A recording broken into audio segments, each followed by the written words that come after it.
아저씨, 커서 꼭 갚을게요. 엄마 병원비가 필요해요.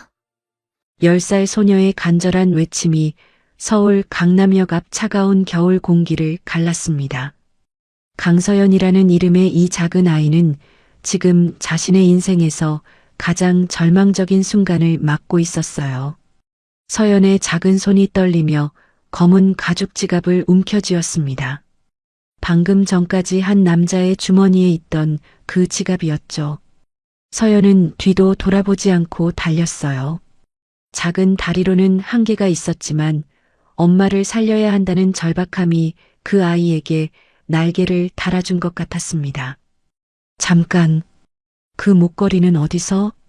강민주는 달아나는 소녀를 바라보며 그 자리에 얼어붙었습니다. 45세의 이 남자는 대기업 회장이라는 화려한 지위를 가지고 있었지만 지금 이 순간만큼은 그저 충격에 빠진 한 사람일 뿐이었어요. 서연의 목에서 반짝이던 은빛 목걸이. 그것은 10년 전 민준이 사랑하는 여인에게 직접 디자인해서 선물했던 세상에 단 하나뿐인 목걸이였습니다. 민준의 가슴이 쿵하고 떨어지는 기분이었어요. 손끝까지 차가워지는 걸 느꼈죠. 설마 그 아이가? 사실 서연이 이런 절망적인 선택을 하게 된 건 불과 몇 시간 전의 일이었습니다. 새벽 5시 서연은 엄마의 신음소리에 잠에서 깼어요. 이수진은 옆구리를 부여잡고 고통스러워하고 있었습니다. 39살의 이 여자는 10년 전부터 만성 신우신염을 앓고 있었지만 치료비가 부담되어 제대로 치료받지 못하고 있었어요. 엄마, 또 아파요? 서연의 목소리에는 또래 아이들에게서 찾기 어려운 성숙함이 묻어났어요. 이 아이는 엄마가 아픈 지 너무 오래되어서 이제 간병하는 것이 일상이 되어버렸거든요. 괜찮아, 서연아. 엄마는 괜찮아. 하지만 수진의 얼굴은 창백했고 이마에는 식은땀이 송글송글 맺혀 있었습니다. 손도 차갑게 식어 있었어요. 오전 9시 서연은 엄마를 부축해서 동네 작은 병원에 갔어요. 수진이 걸음을 제대로 걷지 못할 정도로 아팠거든요. 의사 선생님의 표정이 어느 때보다 심각했습니다.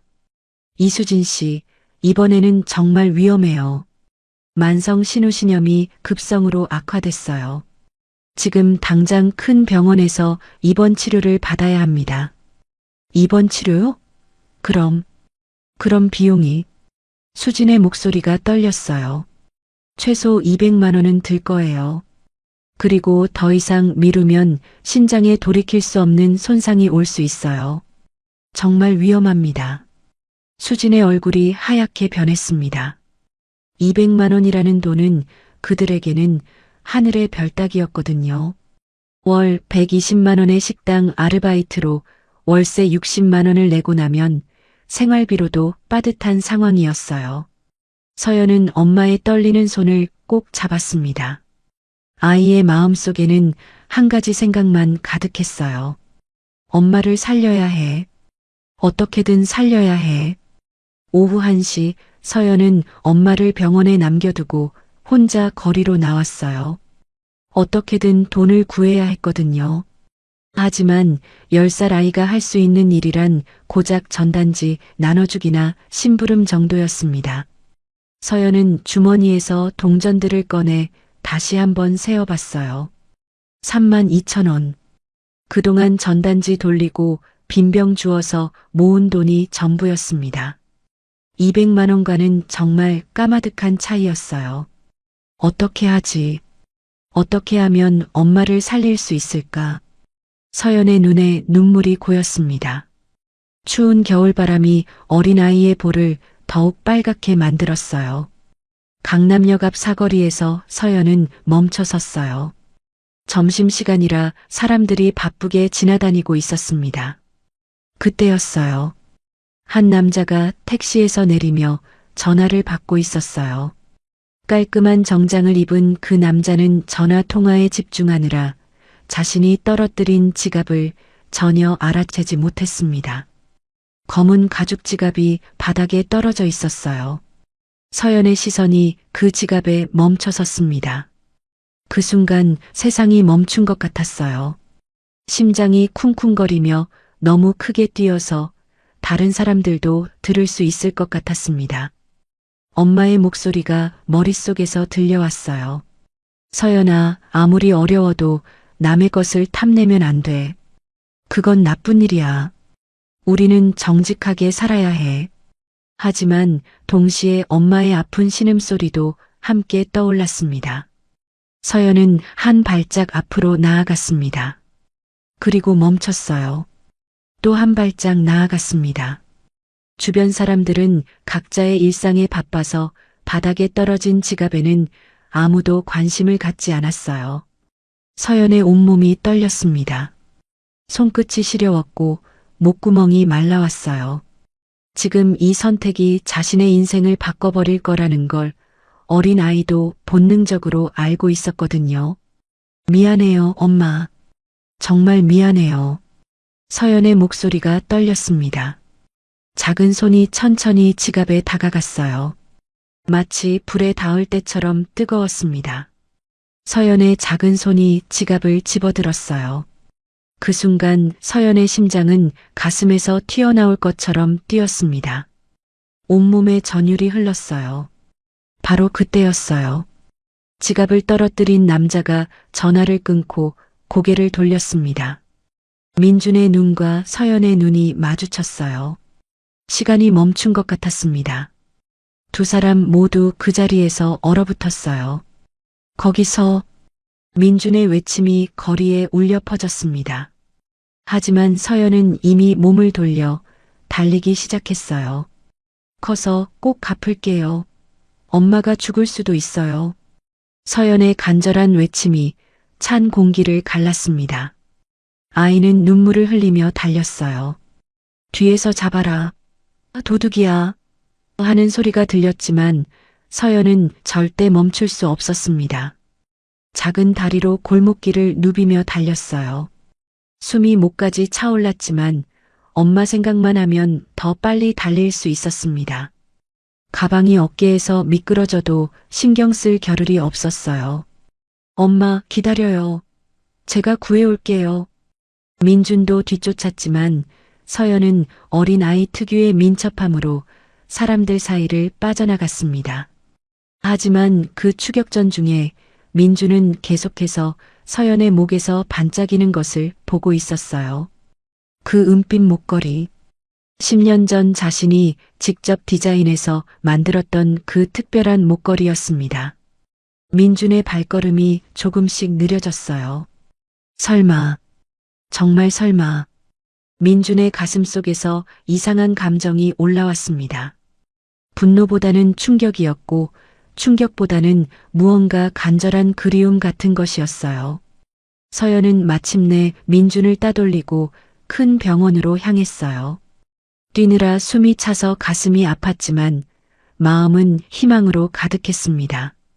안전한 곳에서 지갑을 열어보니 정말로 많은 돈이 들어 있었어요. 200만 원. 아니, 그보다 훨씬 더 많은 돈이었습니다. 서연은 그 돈을 보며 울었어요. 엄마, 이제 살 수 있어요. 정말 살 수 있어요. 기쁜 눈물인지 죄책감의 눈물인지 구분할 수 없었습니다. 하지만 분명한 것은 엄마를 살릴 수 있다는 희망이었어요. 병원 1층 접수처에서 서연은 떨리는 목소리로 말했어요. 저기요. 이수진 씨 입원시켜주세요. 돈 여기 있어요. 간호사 아주머니는 어린아이가 가져온 큰돈 묶음을 보고 깜짝 놀랐습니다.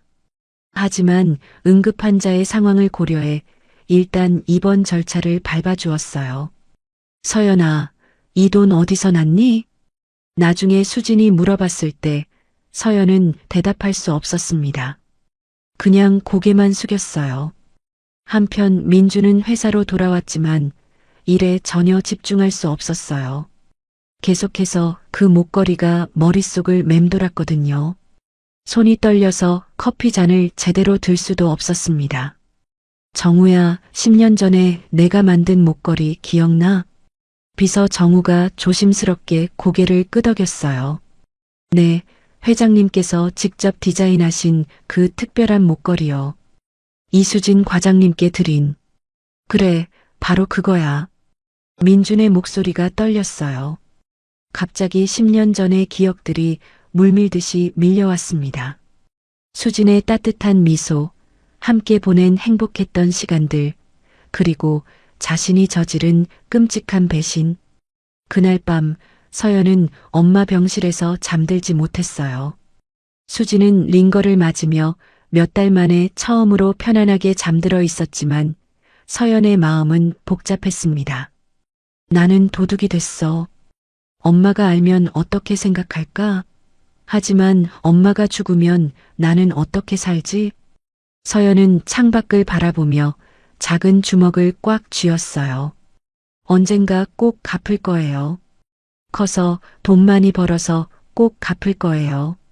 민준도 그날 밤 잠들지 못했어요. 사무실에서 밤늦게까지 10년 전 수진과 함께 찍은 사진을 보고 있었습니다. 사진 속 수진은 그 목걸이를 하고 환하게 웃고 있었어요. 수진아, 정말 미안해. 그리고 혹시 정말 내 딸이라면. 민준의 눈가가 촉촉해졌습니다. 두 사람은 각각 다른 곳에서 같은 밤하늘을 바라보며 잠 못 이루는 밤을 보냈어요. 서연의 작은 선택이 세 사람의 인생을 완전히 바꿔놓을 거라는 걸 그때는 아무도 몰랐습니다. 운명의 실이 다시 얽히기 시작한 그 밤이었어요. 다음 날 아침 민주는 평소보다 일찍 사무실에 나왔습니다. 밤새 뒤척이며 생각한 끝에 내린 결론이 있었거든요. 그 목걸이의 정체를 확실히 해야 했어요. 정우야, 사립탐정을 불러줘. 가장 실력 좋은 사람으로. 네, 사립탐정이요? 정우 비서가 놀란 표정을 지었습니다. 민준이 이런 요청을 한 건 처음이었거든요. 어제 그 아이를 찾아야 해. 반드시. 민준의 목소리에는 평소와 다른 간절함이 묻어났어요. 손끝이 미세하게 떨리고 있었습니다. 오후 2시 베테랑 사립탐정 이강수가 민준의 사무실로 왔습니다. 그는 이미 예비조사를 마친 상태였어요. 회장님, CCTV 분석 결과가 나왔습니다. 강수가 태블릿을 민준에게 보여줬어요. 화면에는 서연이 달아나는 모습이 선명하게 담겨 있었습니다. 이 아이는 동작구 상도동 방향으로 향했습니다.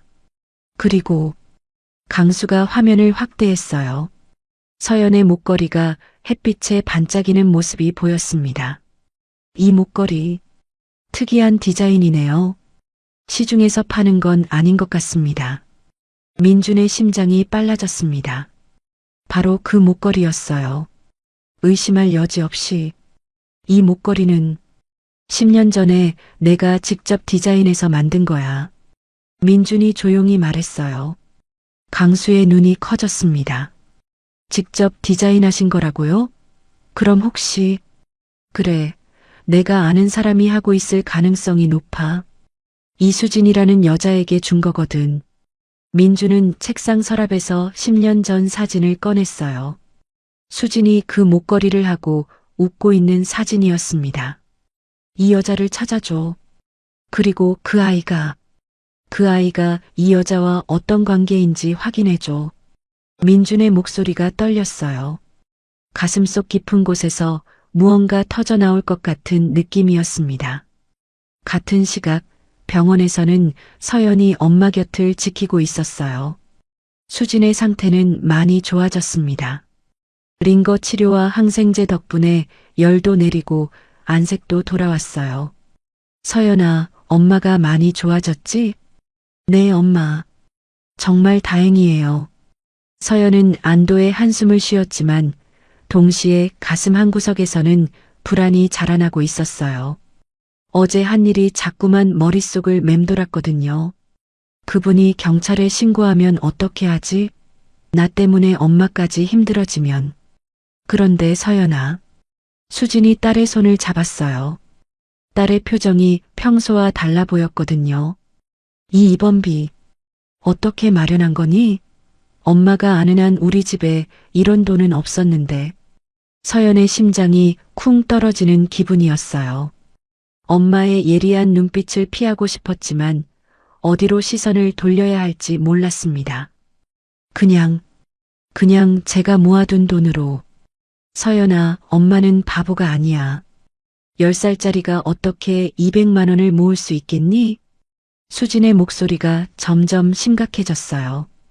오후 4시 강수는 상도동 일대를 수색하고 있었어요. 몇 군데 상점을 돌아다니며 서연의 사진을 보여줬습니다. 아, 이 아이 알아요. 상도초등학교 앞 문구점 사장 할머니가 반가워하며 말했어요. 서연이라고 하는 아이예요. 참 착한 아이죠. 요즘 엄마가 아파서 많이 힘들어해요. 전단지도 돌리고 그러면서 용돈벌이를 하더라고요. 혹시 엄마 이름이 뭔지 아세요? 이수진 씨요. 식당에서 아르바이트 하시는데 며칠 전부터 아파서 병원에 입원했다고 하네요. 강수의 눈빛이 변했습니다. 이수진.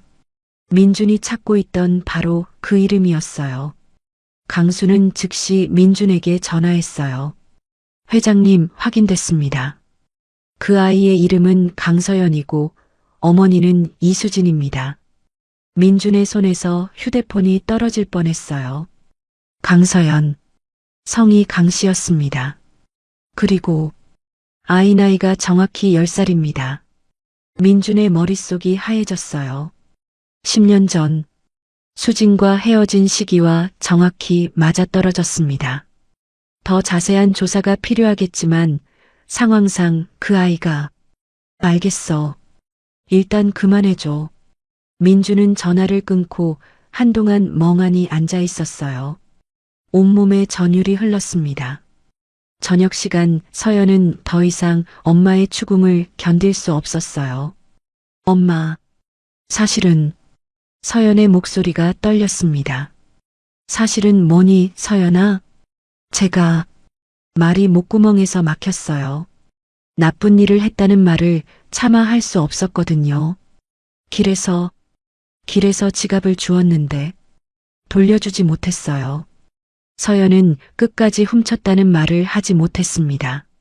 수진의 얼굴이 창백해졌습니다. 딸이 무슨 일을 저질렀는지 대충 눈치챌 수 있었어요. 서연아, 그 지갑에서 돈을 썼다는 거니? 엄마가 죽을까봐 무서웠어요. 의사 선생님이 돈이 없으면 위험하다고 했잖아요. 서연이 울면서 소리쳤어요. 그동안 참았던 두려움이 한꺼번에 터져나왔습니다. 그래도 그런 일을 하면 안 되는 거야. 수진도 눈물을 흘리기 시작했어요. 자신 때문에 어린 딸이 도둑질을 했다는 사실이 가슴을 짓눌렀습니다. 같은 시각 민주는 사무실에서 창밖을 바라보고 있었어요. 손이 계속 떨려서 커피 잔을 제대로 들 수도 없었습니다.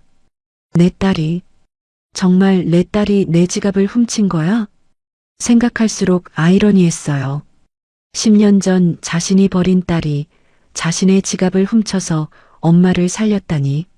만약 내가 그때 수진을 버리지 않았다면, 만약 내가 책임을 졌다면 이런 일은 없었을 텐데. 민준의 눈가가 뜨거워졌습니다. 10년 전의 기억이 파도처럼 밀려왔어요. 서연은 밤늦게 조심스럽게 지갑을 꺼내봤어요. 돈을 쓰고 난 후에도 계속 가지고 있었거든요. 언젠가 돌려드려야 한다고 생각했으니까요. 지갑 안에는 명함이 들어 있었어요. 강민준, KM그룹 회장. 서연의 눈이 커졌습니다. 회장님의 지갑을 훔친 거였어요. 그것도 아주 큰 회사의 회장님. 어떻게 하지? 이런 큰 분의 지갑을. 서연은 더욱 무서워졌지만 동시에 결심도 굳어졌어요. 내일 꼭 찾아가서 사과드려야겠어. 서연은 명함에 적힌 주소를 확인했습니다. 강남에 있는 큰 빌딩이었어요. 무서워도 가야 해. 내가 한 일이니까. 작은 주먹을 꽉 쥐었습니다. 비록 어린아이지만 자신이 한 일에 대한 책임을 지려고 했어요. 엄마는 반대할 것이 뻔했지만 이건 자신이 반드시 해야 할 일이었습니다. 민주는 그날 밤 집에 가지 못하고 사무실에 남아 있었어요. 10년 전 수진과의 사진을 계속 바라보며 생각에 잠겼습니다. 내가 어떤 얼굴로 그들을 마주할 수 있을까? 10년 전에 버린 여자와 아이를. 가슴이 답답했어요. 죄책감과 그리움이 뒤섞여서 숨을 쉬기 어려웠습니다. 하지만 확실히 해야 해. 정말 내 딸인지. 다음 날 아침 서연은 평소보다 일찍 일어났어요. 엄마가 아직 잠들어 있는 사이에 조용히 병실을 나섰습니다. 주머니 속에는 어제 확인한 명함과 지갑이 들어 있었어요. 무서워도 해야 해. 내가 한 일이니까. 서연의 작은 손이 떨렸지만 발걸음은 단단했습니다. 지하철을 타고 강남으로 향하는 내내 가슴이 두근거렸어요. 큰 회사 회장님이라니 얼마나 무서우실까요? KM그룹 본사 건물 앞에 서자 서연은 입이 벌어졌어요. 30층이 넘는 유리 건물이 하늘을 찌를 듯 높았습니다. 정장을 입은 어른들이 바쁘게 드나들고 있었어요. 여기가 그분이 일하는 곳이구나. 서연은 한참 동안 건물을 올려다봤습니다. 자신 같은 작은 아이가 들어가도 될까 싶었거든요. 하지만 용기를 냈어요. 사과하러 온 거야. 정직하게 말하자. 작은 목소리로 스스로를 다독였습니다. 로비에 들어서자 서연은 더욱 위축됐어요.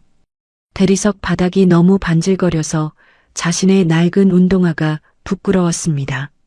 천장은 높고 웅장했고 모든 게 반짝반짝 빛났어요. 접수 데스크에 앉은 예쁜 언니가 서연을 발견하고 미소를 지었습니다.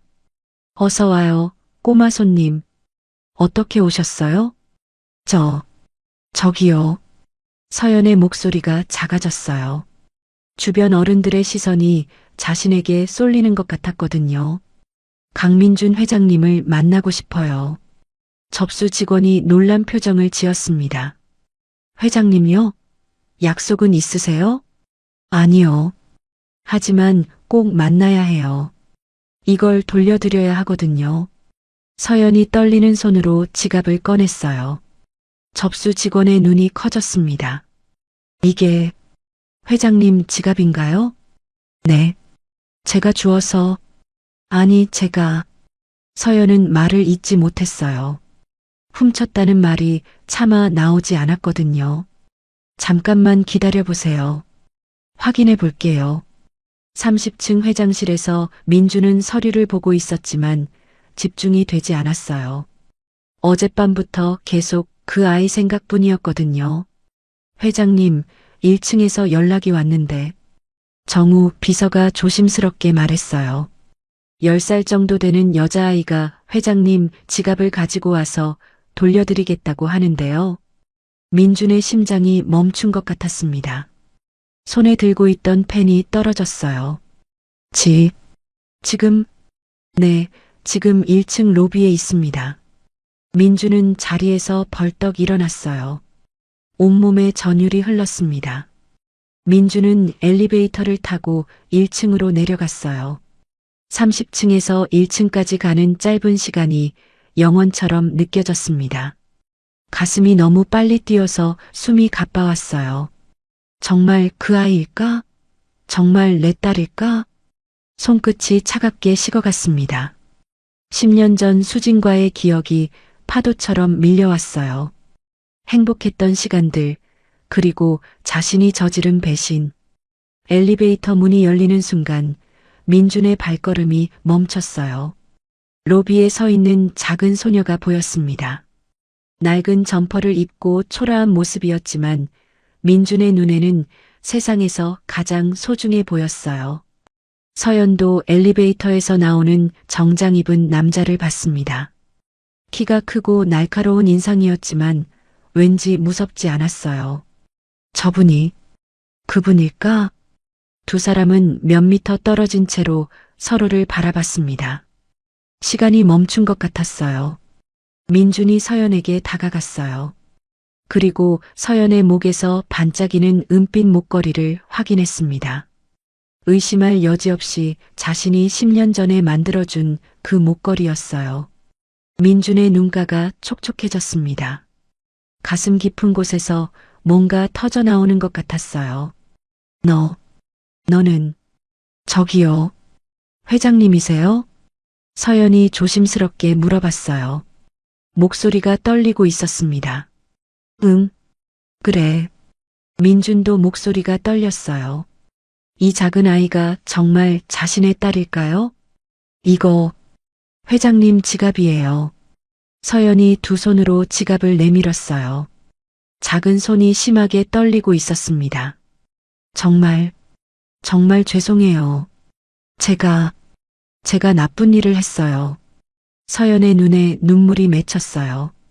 죄책감과 두려움이 한꺼번에 올라왔습니다. 민주는 지갑을 받으며 서연의 작은 손을 봤어요. 그 손이 자신의 어릴 적 손과 똑같다는 걸 느꼈습니다. 괜찮아.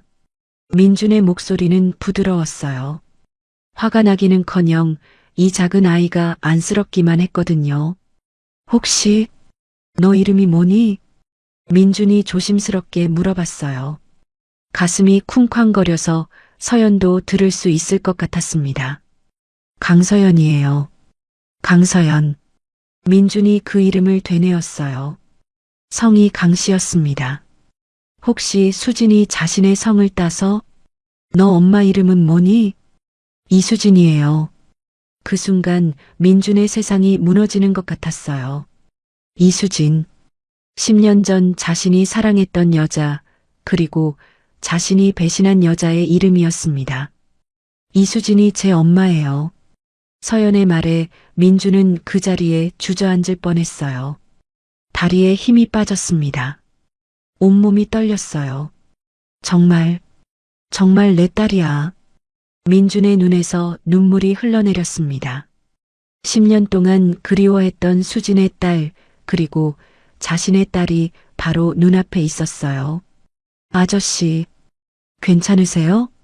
왜 우세요? 서연이 걱정스럽게 물어봤어요. 이 무서울 줄 알았던 회장님이 울고 있다니. 민주는 무릎을 꿇고 서연과 눈높이를 맞췄어요. 서연의 얼굴을 자세히 봤습니다. 수진의 눈매, 자신의 코, 그리고 수진의 따뜻한 미소. 서연아. 민준의 목소리가 메었어요. 혹시 너 아빠가 누군지 알고 있니? 아빠요? 아빠는 없어요. 엄마가 그러는데 하늘나라에 가셨대요. 서연의 말에 민준의 가슴이 찢어지는 것 같았어요. 수진이 자신의 존재를 숨겼구나. 엄마가 많이 아파요. 그래서 제가 서연이 울먹이며 말했어요. 병원비가 필요해서 정말 죄송해요. 나쁜 일인 줄 알았지만 민주는 서연을 끌어안고 싶었지만 참았어요. 아직 이 아이는 자신이 누군지 모르고 있었거든요. 괜찮아, 서연아. 네가 잘못한 게 아니야. 정말요? 경찰에 신고 안 하실 거예요? 서연의 순진한 질문에 민준의 마음이 더욱 아팠어요. 서연아, 나랑 함께 엄마한테 가볼까? 민준이 조심스럽게 제안했어요. 이제 수진을 만나야 할 때였습니다. 10년 만의 재회, 그리고 자신의 딸과의 첫 만남. 엄마한테요? 회장님이 직접요? 서연이 놀란 눈으로 민준을 봤어요. 응, 이야기할 게 있어서. 민준의 목소리는 떨렸지만 결의에 차 있었어요. 이제 더 이상 도망칠 수는 없었습니다. 그럼 엄마가 무서워하지 않을까요? 서연의 걱정에 민주는 쓴웃음을 지었어요. 무서워할 것은 자신이었습니다. 10년 전 배신한 여자를 어떤 얼굴로 마주할 수 있을까요? 하지만 이 작은 아이를, 자신의 딸을 더 이상 혼자 두고 갈 수는 없었어요. 괜찮아, 서연아. 엄마는 좋은 분이니까. 민준과 서연은 함께 병원으로 향했습니다. 운명의 재회가 기다리고 있었어요. 택시 안에서 민준과 서연은 조용히 앉아 있었어요. 민준은 계속해서 서연을 힐끔힐끔 바라봤습니다. 자신의 딸, 아직도 믿기지 않았거든요. 서연은 회장님이 자꾸 자신을 보는 것이 신기했어요. 회장님, 왜 자꾸 저를 보세요? 아니야. 그냥. 민주는 대답을 못했어요. 너는 내 딸이야라고 어떻게 말할 수 있겠어요? 서연의 마음에 상처를 줄 수도 있었거든요. 엄마가 많이 놀랄 것 같아요. 이렇게 큰 분이 오시다니. 서연의 순진한 말에 민준의 가슴이 쿵 떨어졌어요. 수진이 얼마나 놀랄까? 아니, 얼마나 화낼까? 서울대병원 307호 앞에 도착했을 때 민준의 다리가 떨렸어요. 10년 만에 수진을 마주하게 되는 순간이었거든요. 엄마, 저 왔어요. 서연이 밝게 인사하며 병실로 들어갔어요. 서연아, 어디 갔었니? 걱정했잖아. 수진의 목소리가 갑자기 멈췄습니다. 서연 뒤로 따라 들어오는 남자를 봤거든요. 시간이 멈춘 것 같았어요. 수진의 얼굴이 하얘졌습니다. 수진아. 민준의 목소리가 떨렸어요. 10년이라는 시간이 수진을 많이 바꿔놓았습니다. 예전에 밝고 생기 넘치는 모습 대신 고생한 흔적이 역력했어요. 민준 씨? 수진도 믿을 수 없다는 표정이었어요. 왜 여기 있는 걸까? 어떻게 자신을 찾았을까? 엄마, 이분이 그 회장님이에요. 지갑 주인분. 서연이 신나게 말했지만 두 어른의 분위기가 이상하다는 걸 느꼈어요. 엄마, 이분 아세요? 수진의 눈이 민준에게서 서연에게로 다시 민준에게로 오갔어요. 그리고 서연의 목에 걸린 목걸이를 봤습니다. 10년 전 민준이 준 바로 그 목걸이. 설마. 수진의 머릿속이 복잡해졌어요. 민준이 여기 있다는 것, 서연이 그의 지갑을 주었다는 것. 이 모든 게 우연일까? 서연아, 잠깐 밖에서 기다릴래? 엄마가 아저씨와 할 말이 있어. 하지만 엄마, 괜찮아. 잠깐만. 수진의 목소리가 떨렸어요. 서연이 나간 후 병실은 무거운 침묵에 휩싸였어요. 왜 왔어요? 수진의 목소리는 얼음장처럼 차가웠습니다. 수진아, 나는 왜 이제 와서 나타났어요? 10년 전에 다 끝난 일이잖아요. 수진의 목소리가 점점 높아졌어요. 10년 동안 억눌러왔던 분노가 터져나오기 시작했습니다. 10년 동안 어디 있었어요? 서연이가 태어날 때도, 아플 때도, 힘들 때도 어디 있었냐고요. 미안해. 정말 미안해. 민준이 고개를 숙였어요. 할 말이 없었습니다. 미안하다고요? 그 한마디면 다 끝나는 거예요? 수진의 눈에서 눈물이 흘러내렸어요. 당신은 편안하게 잘 살았겠지만 저는 말이 목에 막혔어요. 혼자서 아이 키우며 살아온 10년의 고통이 한꺼번에 올라왔거든요. 10년 전, 수진아, 결혼하자. 민준이 수진의 손을 잡고 말했어요. 회사 옥상, 야경이 아름다운 밤이었습니다. 정말요? 하지만 미경 씨는 이혼할 거야. 이미 마음은 정해졌어. 너와 아이가 가장 소중해. 그때 민준은 진심이었어요. 수진과 함께할 미래를 꿈꾸고 있었습니다.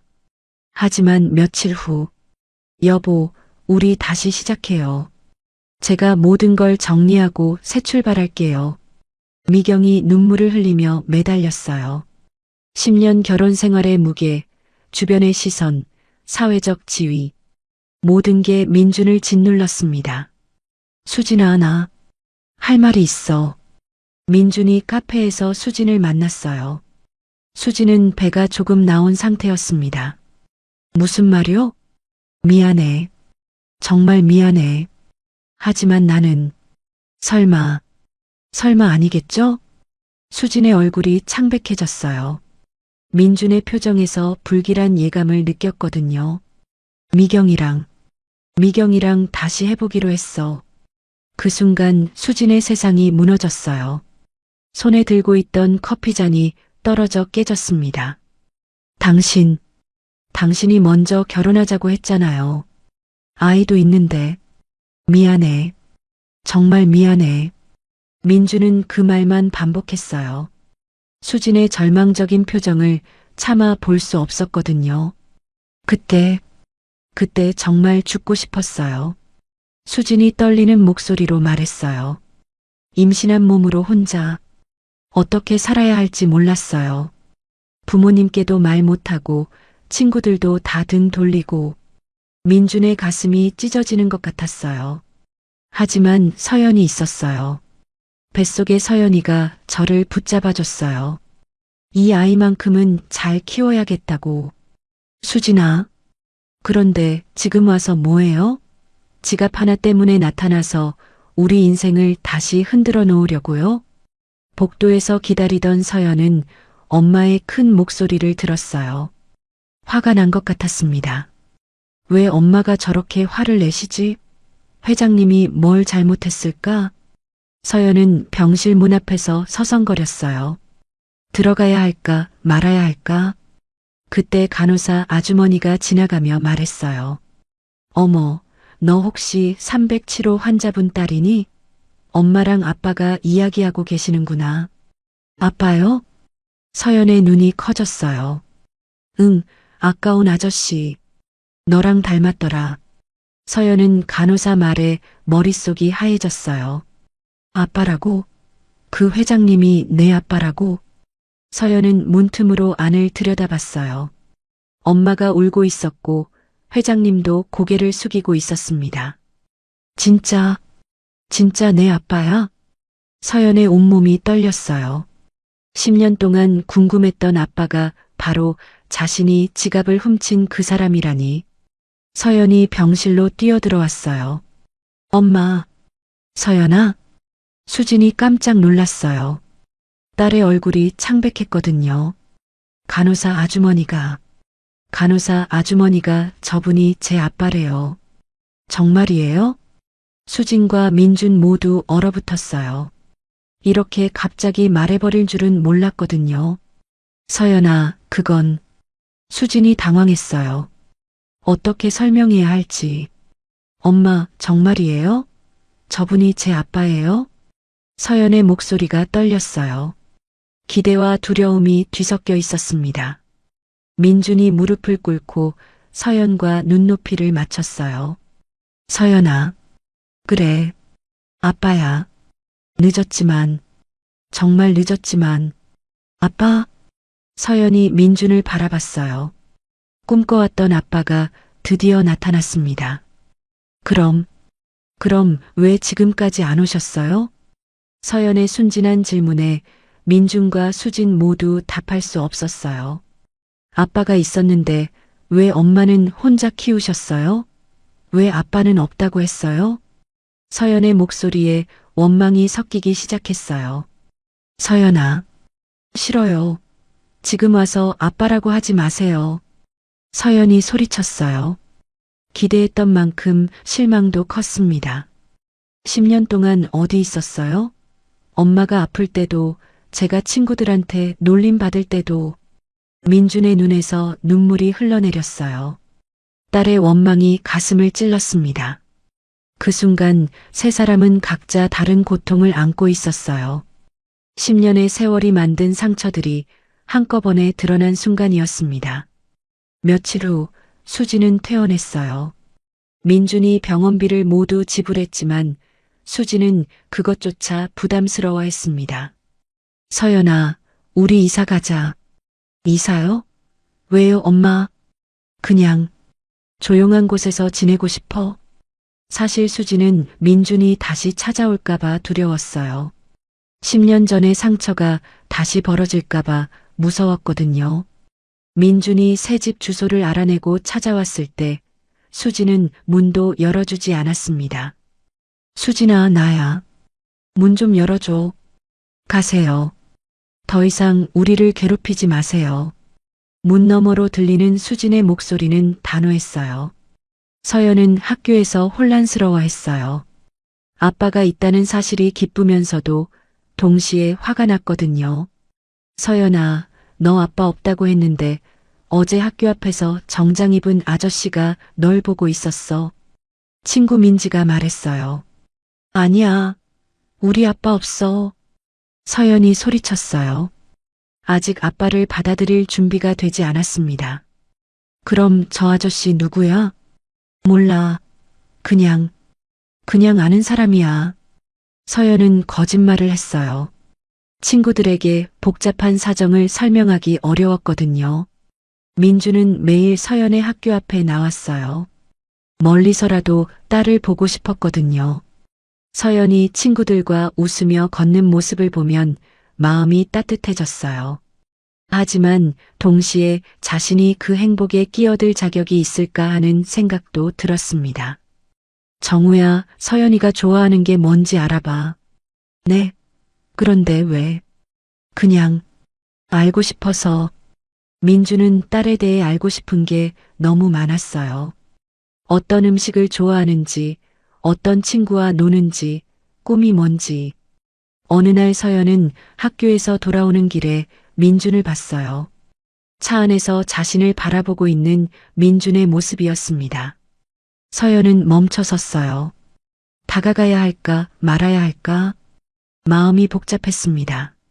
저분이 정말 내 아빠야. 그런데 왜 이제 와서? 서연은 결국 고개를 돌리고 집으로 향했어요. 하지만 뒤돌아보지 않을 수 없었습니다. 민준도 서연이 자신을 본 것을 알았어요. 다가가고 싶었지만 서연이 피하는 모습에 가슴이 아팠습니다. 서연아, 요즘 왜 이상해? 뭔 일 있어? 점심시간에 친구들이 물어봤어요. 서연의 표정이 평소와 달랐거든요. 아무것도 아니야. 정말? 그런데 어제 널 데리러 온 그 아저씨. 그분은 아무도 아니야. 서연이 화를 냈어요. 친구들이 더 이상 묻지 않았지만 서연의 마음은 더욱 복잡해졌습니다. 왜 이렇게 화가 나지? 아빠가 있다는 게 부끄러운 일인가? 민주는 수진에게 편지를 썼어요. 직접 만날 수 없다면 마음이라도 전하고 싶었거든요. 수진아, 미안해. 정말 미안해. 하지만 이제라도 내가 할 수 있는 일이 있다면. 하지만 수진은 편지를 읽지도 않고 찢어버렸어요. 엄마, 편지 왔는데 안 읽어봐요? 서연이 물어봤지만 수진은 고개를 저었습니다. 필요 없어. 우리는 지금까지도 잘 살았고 앞으로도 잘 살 거야. 수진의 목소리는 단호했지만 마음 한구석에서는 흔들리고 있었어요. 한편 민준의 집에서는 미경이 남편의 변화를 눈치채고 있었어요. 여보, 요즘 왜 이래? 매일 늦게 들어오고. 그냥 일이 많아서. 민준이 대충 대답했지만 미경은 뭔가 이상하다고 느꼈어요. 혹시 다른 여자라도 생겼어? 무슨 소리야? 그런 게 아니야. 하지만 민준의 표정에는 뭔가 숨기는 게 있어 보였습니다. 며칠 후 미경은 남편을 몰래 따라갔어요. 민준이 어린아이가 다니는 학교 앞에서 차를 세우고 기다리는 모습을 봤습니다. 왜 나이를 보고 있지? 미경은 망원경으로 멀리서 지켜봤어요. 민준이 한 여자아이를 유심히 바라보고 있었습니다. 설마 그 아이가. 미경의 머릿속에 불길한 생각이 스쳤어요. 어느 비 오는 날 서연은 우산 없이 학교에서 나왔어요. 비를 맞으며 걸어가는데 누군가가 우산을 씌워줬습니다. 서연아. 민준이었어요. 서연은 놀라서 뒤로 물러섰습니다. 비 맞고 감기 걸리겠다. 민준의 목소리는 따뜻했어요. 서연은 그 순간 가슴이 뭉클해졌습니다. 아저씨. 아니, 아빠는 왜 맨날 여기 와요? 너를 너를 보고 싶어서. 민준의 솔직한 대답에 서연의 마음이 흔들렸어요. 아빠는 정말 엄마를 버린 거예요? 서연이 조심스럽게 물어봤어요. 민준의 가슴이 찔렸습니다. 어떻게 대답해야 할까요? 응. 아빠가 나쁜 일을 했어. 정말 후회하고 있어. 그럼 이제 와서 왜 나타났어요? 너희가 그리웠어. 그리고 아빠 역할을 하고 싶어. 서연은 민준의 진심을 느꼈어요.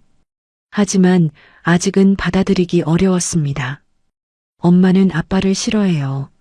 알고 있어. 아빠가 잘못했으니까. 미경은 사립탐정을 고용했어요.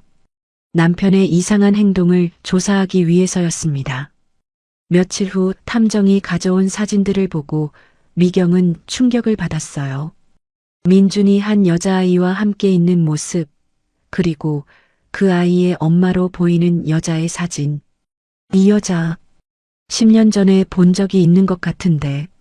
미경의 기억 속에서 어렴풋이 떠오르는 얼굴이었어요. 혹시 이 여자가. 미경의 얼굴이 일그러졌어요. 그날 밤 서연은 일기를 썼어요. 오늘 아빠를 만났다. 비를 맞고 있는 나에게 우산을 씌워줬다. 마음이 이상했다. 화가 나면서도 좋았다. 아빠가 있다는 게 기쁘지만 엄마 생각을 하면 미안하다. 엄마는 아빠를 보기 싫어하시는데 어떻게 해야 할까? 아빠를 만나고 싶지만 엄마가 속상해 하실 것 같다. 서연의 마음은 계속 흔들렸어요. 수진도 밤마다 잠 못 이루는 날이 계속됐어요.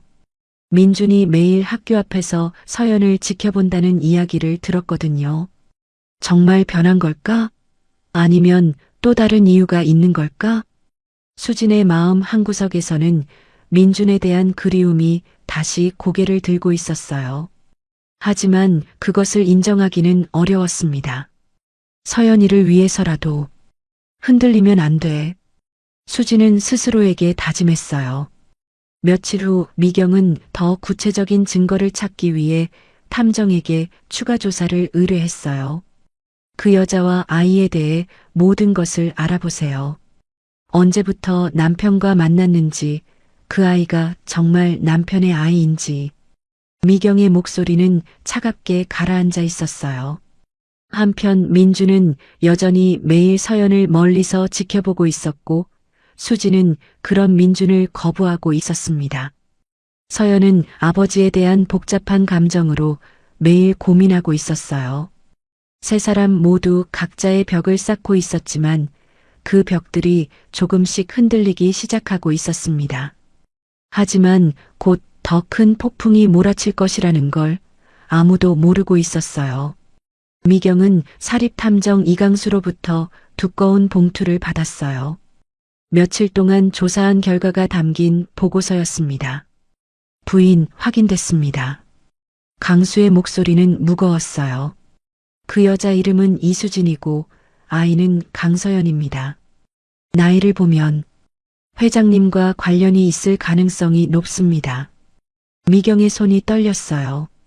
사진들을 하나씩 넘겨보니 민준이 서연을 지켜보는 모습, 수진과 서연이 함께 있는 모습들이 담겨 있었습니다. 이 여자, 10년 전에 우리 회사 비서였던 그 여자야. 미경의 기억이 되살아났어요.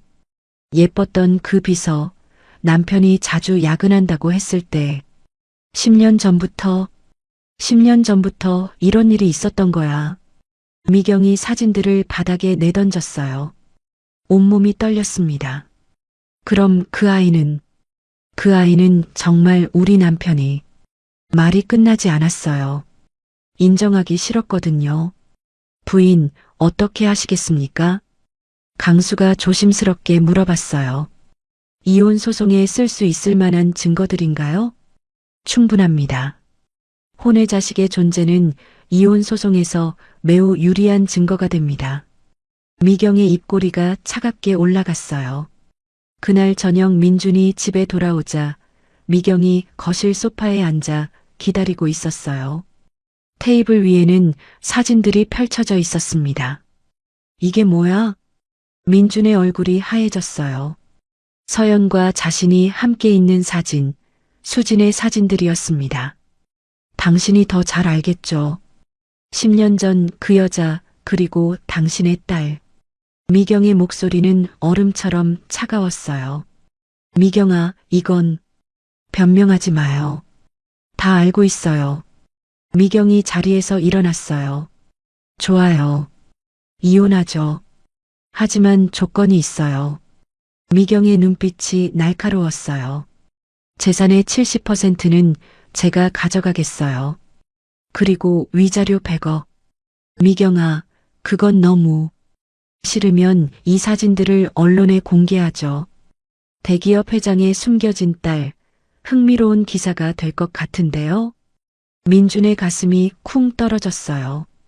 언론에 공개되면 서연이 상처받을 것이 뻔했거든요. 그 아이는 죄가 없어. 그럼 제 조건을 받아들이세요. 그날 밤 민준은 잠을 이루지 못했어요. 미경의 협박이 머릿속을 맴돌았습니다. 재산의 70%. 그럼 회사 경영권도 위험해질 수 있었어요. 하지만 서연이 언론에 노출되는 것보다는 나았습니다. 돈보다는 가족이 중요해. 민주는 결심을 굳혔어요. 비록 모든 것을 잃더라도 수진과 서연을 지키고 싶었습니다. 다음 날 서연은 학교에서 돌아오는 길에 또 민준의 차를 봤어요. 이제는 익숙해진 광경이었습니다. 이번에는 피하지 않고 차에 다가갔어요. 아빠, 매일 왜 여기 와요? 창문을 내린 민준이 놀란 표정을 지었어요. 서연이 먼저 다가온 건 처음이었거든요. 서연아, 친구들이 다 봤어요. 저를 지켜보고 있다는 거. 서연의 목소리에는 이전처럼 차가움이 없었어요. 차에 타볼래? 민준이 조심스럽게 제안했어요. 서연은 잠시 망설이다가 조수석에 앉았습니다. 아빠는 정말 저를 사랑해요? 서연의 순진한 질문에 민준의 가슴이 먹먹해졌어요. 그럼 세상에서 제일 사랑해. 그럼 왜 10년 동안 안 오셨어요? 아빠가 바보였어. 용기가 없었어. 민준이 솔직하게 말했어요. 지금은 용기가 생겼어요? 응. 너희를 잃고 싶지 않아. 아빠, 사실 궁금한 게 많았어요. 서연이 조심스럽게 말했어요. 아빠는 어떤 사람인지, 왜 우리를 안 찾아오셨는지. 친구들은 다 아빠가 있는데 저만. 서연의 목소리가 작아졌어요. 민준의 눈에 눈물이 맺혔습니다. 미안해, 서연아. 정말 미안해. 이제라도 늦지 않았죠? 서연의 말에 민준이 고개를 끄덕였어요. 늦지 않았어. 앞으로 좋은 아빠가 될게. 다음 날 민준은 변호사 태호를 만났어요. 미경이 요구 조건이 이래? 태호가 서류를 보며 혀를 찼어요. 재산의 70%에 위자료 100억이라. 이건 거의 모든 걸 내주는 거나 마찬가지야. 괜찮아. 민준의 대답이 담담했어요. 괜찮다고? 민준아, 정신 차려. 이러면 회사 경영권도 위험해져. 그래도 상관없어. 태호는 민준의 변화에 놀랐어요. 예전 같으면 절대 이런 선택을 하지 않았을 텐데. 태호야, 나 깨달은 게 있어. 민준이 창밖을 바라보며 말했어요. 돈이랑 지위가 전부가 아니라는 거. 정말 중요한 건 가족이야. 하지만 가족을 지키려면 돈도 필요하잖아. 물론이야. 하지만 최소한의 돈이면 충분해. 회사 경영권을 잃어도 다른 일을 할 수 있어. 민준의 목소리에는 확신이 있었어요. 수진과 서연을 더 이상 혼자 두고 싶지 않아. 한편 미경은 변호사와 함께 이혼 소송 준비를 하고 있었어요. 이 증거들이면 승소는 확실합니다. 변호사가 자신 있게 말했어요. 혼외 자식 존재는 결정적 증거죠. 재산 분할과 위자료 모두 유리하게 받을 수 있습니다. 좋아요. 그럼 바로 소송 준비하세요. 미경의 얼굴에는 차가운 미소가 떠올랐어요. 10년 전부터 속여온 대가를 치르게 해주겠어요. 그날 저녁 서연은 엄마에게 조심스럽게 말했어요. 엄마, 저 아빠랑 얘기했어요. 수진의 손이 멈췄어요. 설거지하던 그릇을 놓치고 말았습니다. 뭐라고? 아빠가 매일 학교 앞에서 저를 지켜보고 있었어요. 그래서 오늘 차에 타고 얘기했어요. 수진의 얼굴이 창백해졌어요. 서연아, 그러면 안 된다고 했잖아. 하지만 엄마, 아빠가 정말 미안해요. 그리고 저를 사랑한대요. 서연의 순수한 말에 수진의 마음이 흔들렸어요.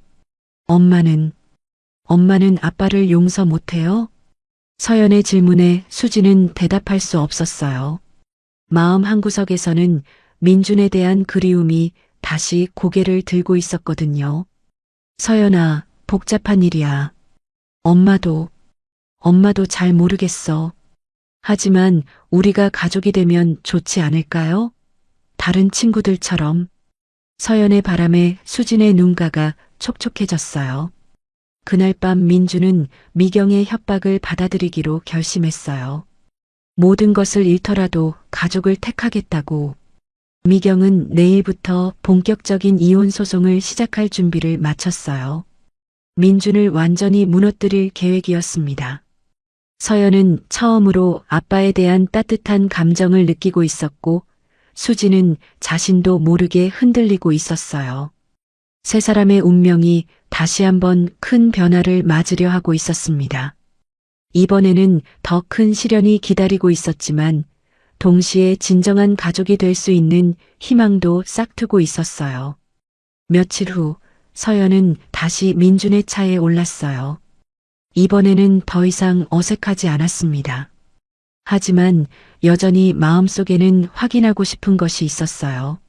아빠, 제가 하나만 물어봐도 될까요? 그럼 뭐든지 물어봐. 민준의 목소리는 따뜻했어요. 서연의 작은 손이 무릎 위에서 떨리고 있는 걸 봤습니다. 아빠는 정말 진짜로 우리를 사랑해요? 아니면 그냥 미안해서 그러는 거예요? 서연의 순수하고 직접적인 질문에 민준의 가슴이 뭉클해졌어요. 서연아. 민준이 서연과 눈을 맞췄어요. 아이의 눈에는 간절함과 두려움이 동시에 담겨 있었습니다. 아빠는 너와 엄마를 정말 사랑해. 그건 거짓말이 아니야. 그럼 왜 10년 동안 아빠가 겁쟁이였어. 책임지는 게 무서웠고 편한 길만 택했어. 하지만 지금은 달라. 민준의 목소리가 떨렸어요. 이제는 너희 없이 살 수 없다는 걸 알겠어. 너희가 내 인생에서 가장 소중한 사람들이야. 아빠가 정말 바뀐 거예요? 서연이 조심스럽게 물어봤어요. 응. 예전에 아빠는 돈과 성공만 중요하게 생각했어. 하지만 지금은 달라. 너희가 가장 중요해. 그럼 앞으로는 절대 우리를 버리지 않을 거예요? 서연의 목소리에는 지난 10년간의 상처가 묻어났어요. 절대로. 아빠가 약속할게. 민준이 서연의 작은 손을 잡았어요. 처음으로 아버지와 딸이 마음을 열고 만나는 순간이었습니다. 다음 주 가정법원에서 이혼 조정이 열렸어요. 민준과 미경이 각자 변호사를 대동하고 앉아 있었습니다. 강민준 씨, 부인 측에서 제시한 조건을 검토해 보셨나요?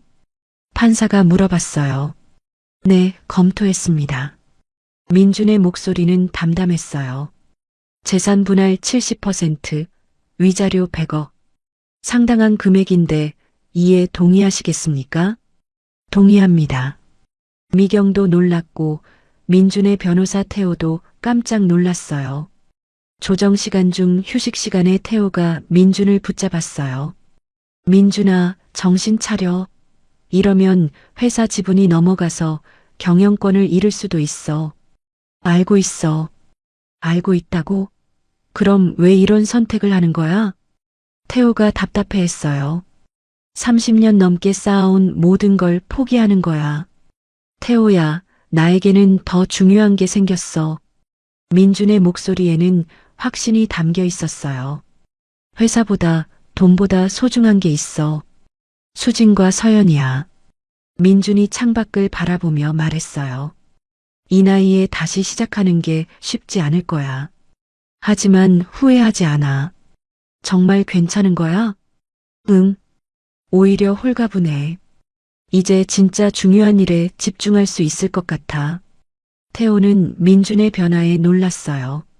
예전 같으면 절대 이런 선택을 하지 않았을 텐데. 며칠 후 KM그룹 이사회가 열렸어요. 민준의 지분이 크게 줄어들면서 경영권의 위기가 왔습니다.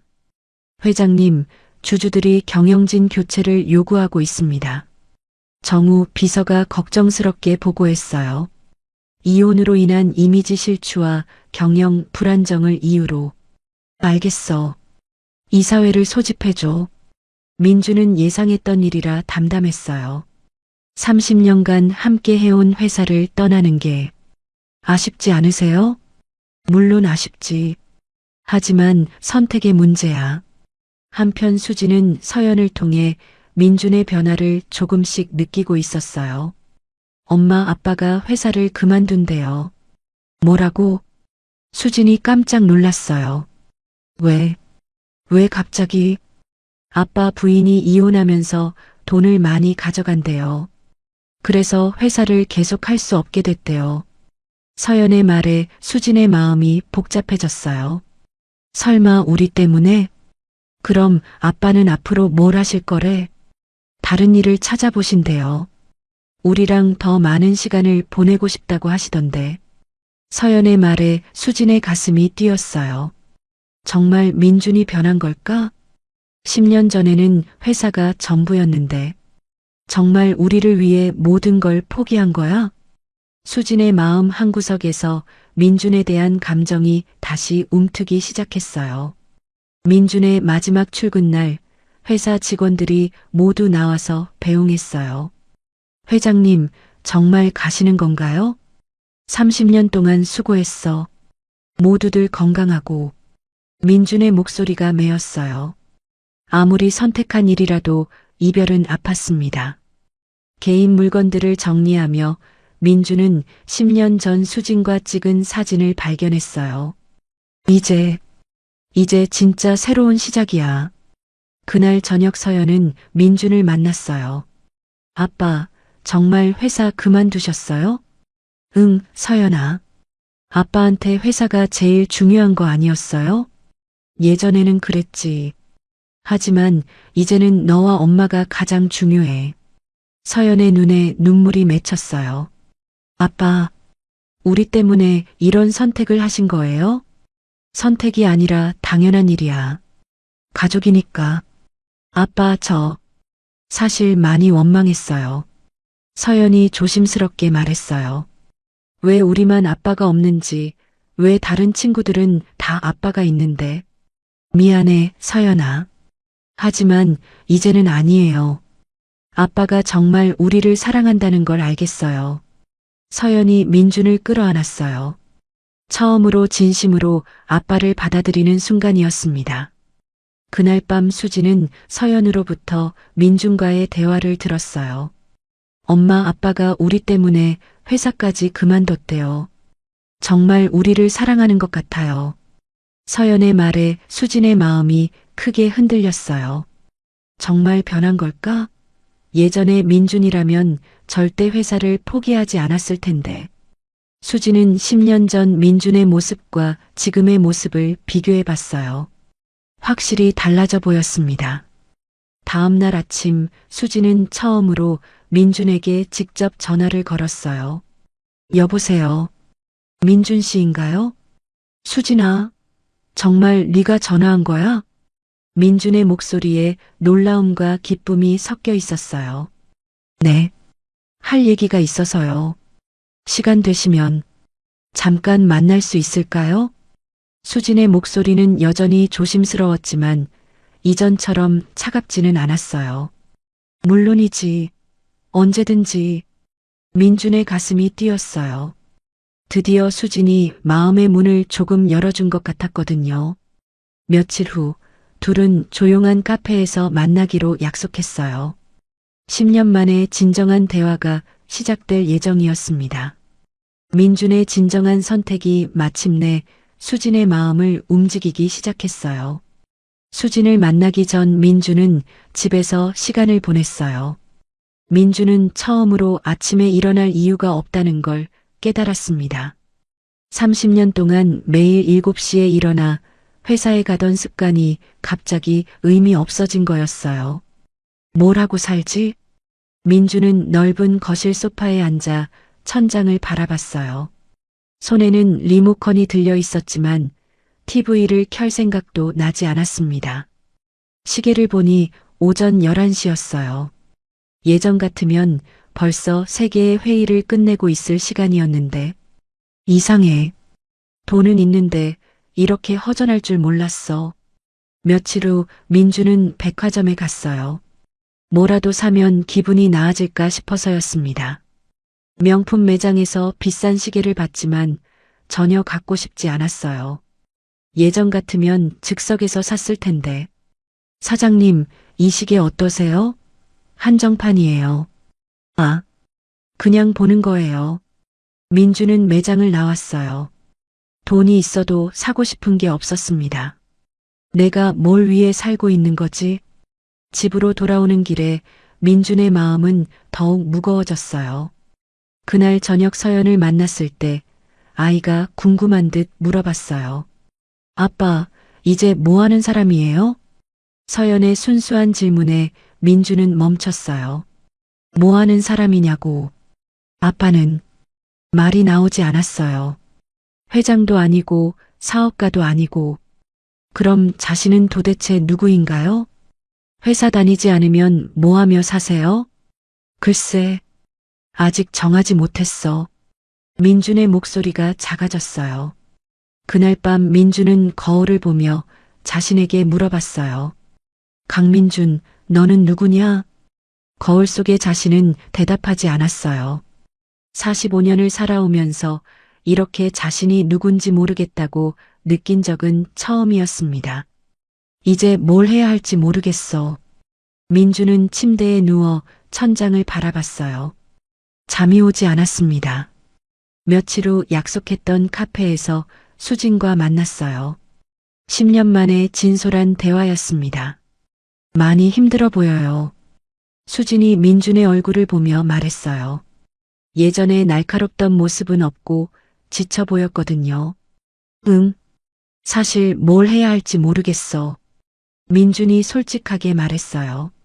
30년간 회사만 다니다가 갑자기 그만두니까 내가 누군지도 모르겠고 돈은 충분하시잖아요. 돈만으로는 살아갈 이유가 안 되더라. 민준 씨, 저도 비슷한 경험이 있어요. 수진이 조용히 말했어요. 서연이를 임신했을 때 갑자기 비서 일을 그만두게 됐잖아요. 그때도 제가 누군지 몰랐어요. 민준이 수진을 바라봤어요. 하지만 서연이가 있었어요. 이 아이를 키우는 게 제 존재 이유가 됐죠. 그럼 나는 가족이 있잖아요. 서연이와 저도. 수진의 말에 민준의 가슴이 뛰었어요. 가족을 위해 사는 것, 그것도 훌륭한 일이에요. 수진의 말에 민준의 마음에 작은 빛이 들어왔어요. 그동안 성공하기 위해서만 살아왔는데 이제는 누군가를 행복하게 해주기 위해 살아볼까요? 정말 그렇게 생각해? 네. 서연이가 아빠를 얼마나 좋아하는지 아세요? 매일 아빠 얘기를 해요. 수진의 말에 민준의 눈가가 촉촉해졌어요. 다음 날 민준은 서연을 데리고 놀이공원에 갔어요. 평일 오후라 사람이 많지 않았습니다. 아빠, 정말 시간 괜찮아요? 일 안 하셔도 되고요? 괜찮아. 아빠가 이제 제일 중요한 일을 하는 거야. 제일 중요한 일이요? 응. 서연이랑 시간 보내는 일. 서연이 환하게 웃었어요. 진짜요? 그럼 매일 만날 수 있어요? 그럼 아빠가 약속할게. 민주는 서연과 함께 회전목마를 탔어요. 45세의 어른이 회전목마를 타는 게 우스꽝스러웠지만 이상하게 마음이 따뜻했습니다. 아빠, 재밌어요? 응, 정말 재밌어. 민주는 진심이었어요. 수십억짜리 계약을 성사시켰을 때보다 더 행복했습니다. 아빠, 우리 솜사탕도 먹어요. 좋아, 뭐든지 하자. 민주는 서연의 손을 잡고 걸었어요. 이런 단순한 행복이 이렇게 좋을 줄 몰랐거든요. 집으로 돌아오는 길에 서연이 말했어요. 아빠, 오늘 정말 행복했어요. 나도야, 서연아. 다른 친구들 아빠는 맨날 바쁘다고 하는데 우리 아빠는 저랑 놀아줘서 좋아요. 서연의 말에 민준의 가슴이 뭉클해졌어요. 이게 진짜 성공인가? 30년간 추구했던 성공과는 전혀 다른 종류의 성취감이었어요. 그날 저녁 서연이 집에 돌아와서 신나게 말했어요. 엄마, 오늘 아빠랑 놀이공원 갔어요. 정말 재밌었어요. 수지는 딸의 밝은 표정을 봤어요. 오랫동안 보지 못했던 모습이었습니다. 아빠가 어떠셨어? 완전 좋았어요. 회전목마도 같이 타고 솜사탕도 사주고 다른 친구들 아빠보다 훨씬 재밌어요. 수진의 마음이 따뜻해졌어요. 민준이 정말 변했다는 걸 딸의 표정에서 확인할 수 있었거든요. 며칠 후 민준은 수진에게 전화했어요. 수진아, 나 새로운 계획이 생겼어. 어떤 계획이요? 작은 사업을 시작해 보려고. 가족이랑 시간을 보낼 수 있는. 어떤 사업이요? 동네에 작은 카페를 열까 해. 서연이 학교 끝나면 와서 숙제도 하고 우리 가족만의 공간으로. 수지는 민준의 변화에 놀랐어요. 정말 그런 소박한 일이 하고 싶으세요? 응. 예전엔 큰 일만 중요하다고 생각했는데 이제는 작은 행복이 더 소중해. 민준의 목소리에는 확신이 있었어요. 그리고 수진아, 혹시 나랑 함께 할 생각 없어? 네. 카페 운영. 둘이 함께. 서연이도 함께. 수진의 심장이 빨라졌어요. 생각해 볼게요. 수진의 대답에 민주는 희망을 품었어요. 급하지 않아.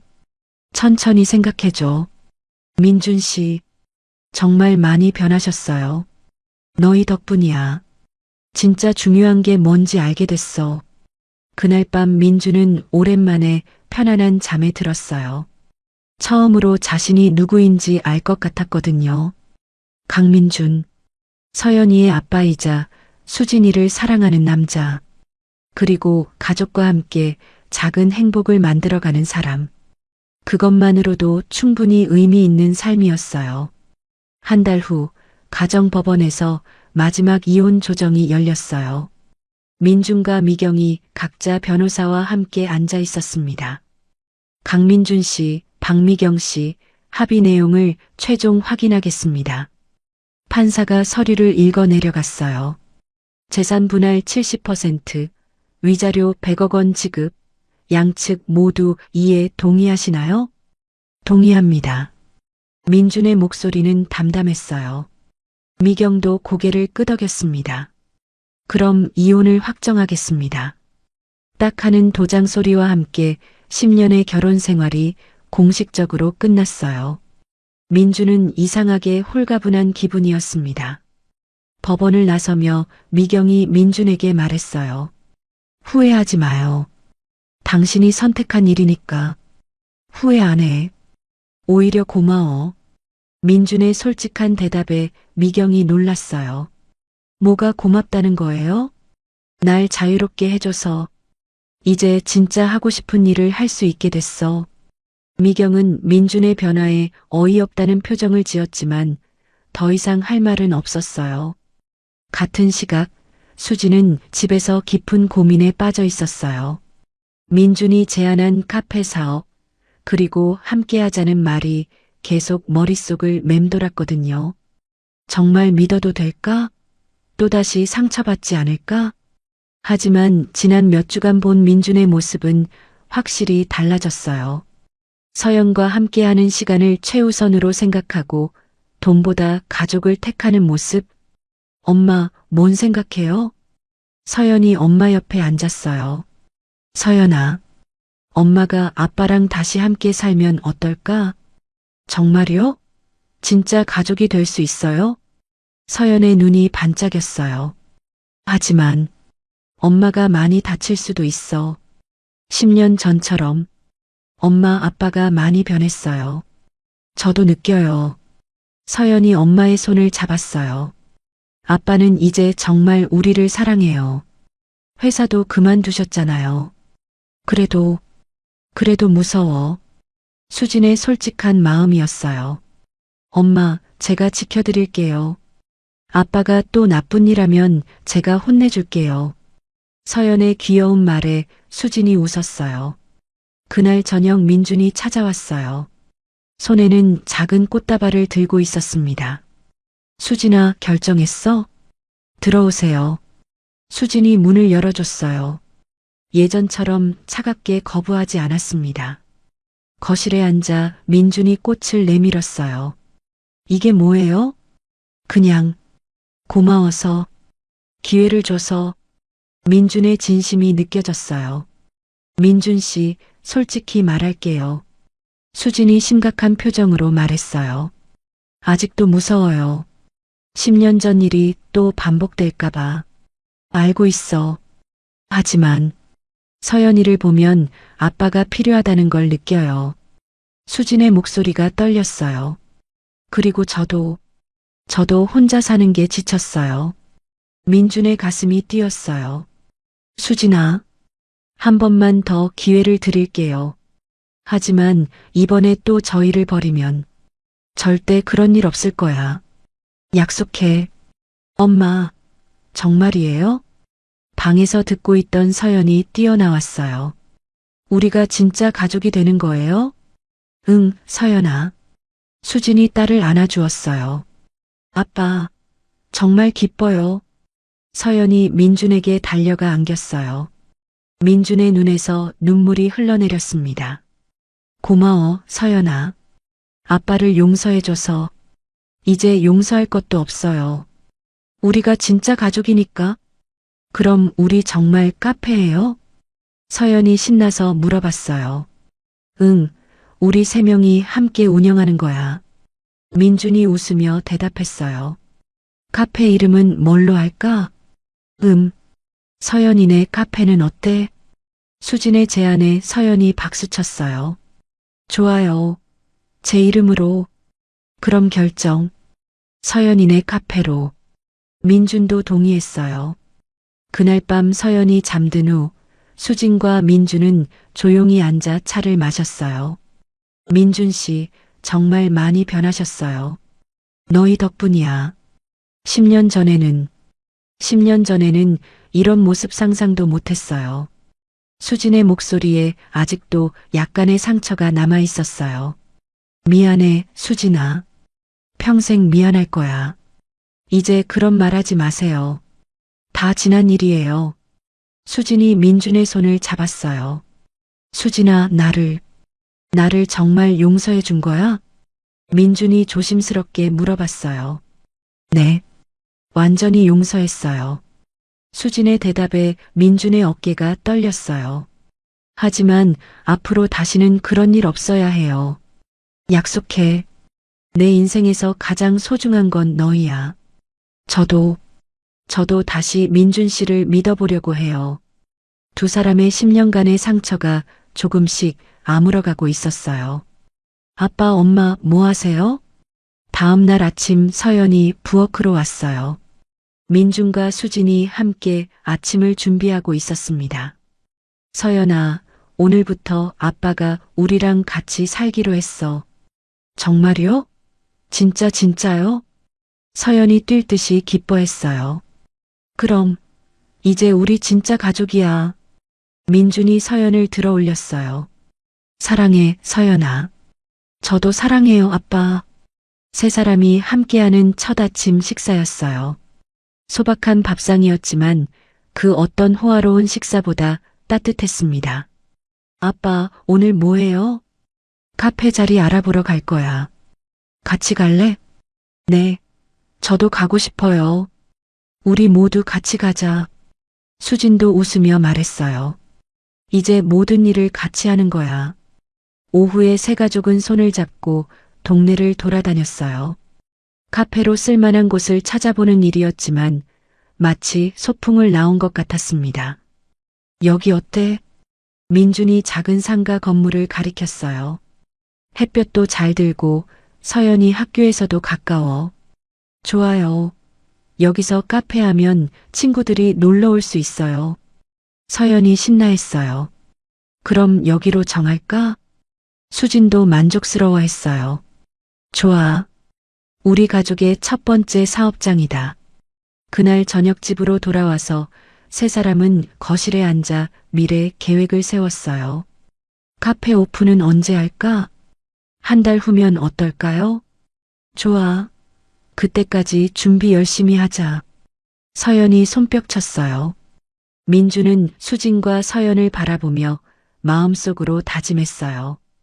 이번에는 절대 놓지 않을 거야. 내 인생의 가장 소중한 사람들이니까. 수진도 마음속으로 생각했어요. 이번에는 정말 행복할 수 있을 것 같아. 우리 가족 모두. 서연은 두 어른을 보며 활짝 웃었어요. 우리 진짜 가족이 됐어요. 이제 영원히 함께 있을 거예요. 그렇게 세 사람의 모든 갈등이 완전히 해결되었어요. 10년의 상처도 원망도 두려움도 모두 치유되었습니다. 진정한 사랑과 용서로 다시 뭉친 가족이 탄생한 순간이었어요. 한 달 후 서연이네 카페 오픈일 아침이었어요. 세 가족은 새벽부터 부지런히 움직이고 있었습니다. 아빠, 이 간판 어때요? 서연이 예쁘게 꾸민 손글씨 간판을 들고 왔어요. 서연이네 카페, 가족이 함께 만드는 따뜻한 공간이라고 적혀 있었습니다. 완벽해, 서연아. 민준이 딸을 안아 올렸어요. 엄마가 만든 케이크도 진열했어요. 수진이 쟁반에 정성스럽게 만든 케이크들을 나르고 있었어요. 우와, 정말 맛있겠다. 서연이 침을 꿀꺽 삼켰어요. 오전 10시 드디어 문을 열었어요. 첫 손님은 서연의 담임 선생님이었습니다. 서연아, 축하해. 정말 예쁜 카페구나. 선생님, 제가 직접 만든 쿠키도 있어요. 서연이 자랑스럽게 내놓은 하트 모양 쿠키를 선생님이 맛있게 드셨어요. 곧이어 동네 주민들이 하나둘 찾아왔어요. 아늑한 분위기와 따뜻한 가족의 모습이 사람들의 마음을 사로잡았습니다. 사장님, 아메리카노 하나 주세요. 네, 금방 만들어 드릴게요. 민준이 능숙하게 커피를 내렸어요. 여기 정말 좋네요. 가족이 함께 운영하시는 거죠? 단골이 될 것 같은 할머니가 물어보셨어요. 네, 저희 세 식구가 함께해요. 수진이 환하게 웃으며 대답했어요. 보기만 해도 마음이 따뜻해져요. 자주 올게요. 감사합니다. 서연이 90도로 인사했어요. 손님들이 서연의 귀여운 모습에 미소를 지었습니다. 며칠 후 카페는 벌써 동네 사람들의 사랑방이 되었어요. 학교가 끝나면 서연이 친구들과 함께 와서 숙제를 하고 수진이 만든 간식을 먹으며 놀았습니다. 서연아, 너희 아빠 정말 멋지다. 친구 민지가 말했어요. 응, 세상에서 제일 좋은 아빠야. 서연이 자랑스럽게 대답했어요. 민주는 그 모습을 보며 흐뭇해했어요. 이런 소소한 행복이 이렇게 큰 기쁨을 줄 줄 몰랐거든요. 아빠, 제가 오늘 주문 받아볼래요. 서연이 앞치마를 두르고 말했어요. 정말? 우리 서연이가 이제 진짜 직원이 되는 거구나. 민준이 웃으며 서연에게 작은 메모장을 건넸어요. 어서 오세요. 주문하시겠어요? 서연이 당당하게 손님을 맞았어요. 몇 달 사이에 한층 성숙해진 모습이었습니다. 아메리카노 2잔하고 서연이가 만든 쿠키도 주세요. 네, 금방 가져다 드릴게요. 서연이 열심히 메모하며 뛰어갔어요. 저녁 시간 마지막 손님이 나간 후 세 가족은 함께 정리를 했어요. 오늘도 수고했어, 여보. 민준이 수진의 어깨를 감싸며 말했어요. 어느새 자연스럽게 여보라고 부르게 되었어요. 당신도 수고했어요. 수진이 민준의 손을 잡았어요. 두 사람의 손에는 결혼 반지가 다시 끼워져 있었습니다. 엄마, 아빠, 저는 언제 결혼 반지 끼워요? 서연이 장난스럽게 물어봤어요. 서연이는 20년 후에, 에이, 너무 늦어요. 그날 밤 서연은 일기를 썼어요. 오늘도 정말 행복한 하루였다. 우리 카페에 손님들이 많이 와서 기뻤다. 아빠와 엄마가 함께 웃는 모습을 보니까 정말 좋았다. 1년 전만 해도 아빠가 없어서 슬펐는데 이제는 세상에서 가장 행복한 아이가 된 것 같다. 내일도 우리 가족 모두 건강하고 행복했으면 좋겠다. 민준과 수진은 거실에서 조용히 앉아 차를 마시고 있었어요. 민준 씨, 행복해요. 나도야. 이보다 더 행복할 수는 없을 것 같아. 정말 다행이에요. 서로 다시 만날 수 있어서 운명이었나 봐. 서연이가 내 지갑을 훔친 것부터 두 사람이 웃었어요. 이제는 모든 것이 아름다운 추억이었습니다. 다음 날 아침 서연이 제일 먼저 일어나 카페 문을 열었어요. 오늘도 좋은 하루 시작. 햇살이 카페 안으로 쏟아져 들어왔어요. 곧 민준과 수진도 나와서 함께 하루를 시작했습니다. 우리 오늘도 힘내자. 네. 세 사람이 손을 모아 파이팅을 외쳤어요. 그렇게 서연이네 카페에는 오늘도 따뜻한 가족의 웃음소리가 가득했어요. 훔친 지갑 한 개로 시작된 이야기가 이렇게 아름다운 사랑과 용서, 그리고 행복한 가족의 이야기로 끝났습니다. 세 사람은 이제 더 이상 과거에 얽매이지 않고 서로를 진심으로 사랑하며 매일매일 새로운 행복을 만들어가고 있었어요. 오늘 이야기 어떠셨나요? 이야기가 재밌으셨다면 구독과 좋아요 부탁드려요. 그리고 지금 어디에서 어떤 시간을 보내며 들으셨는지도 댓글로 남겨주세요. 여러분의 하루와 이야기가 언제나 궁금합니다. 여러분의 가정에 늘 따뜻한 행복이 함께하길 바라며 오늘도 시청해주셔서 감사합니다.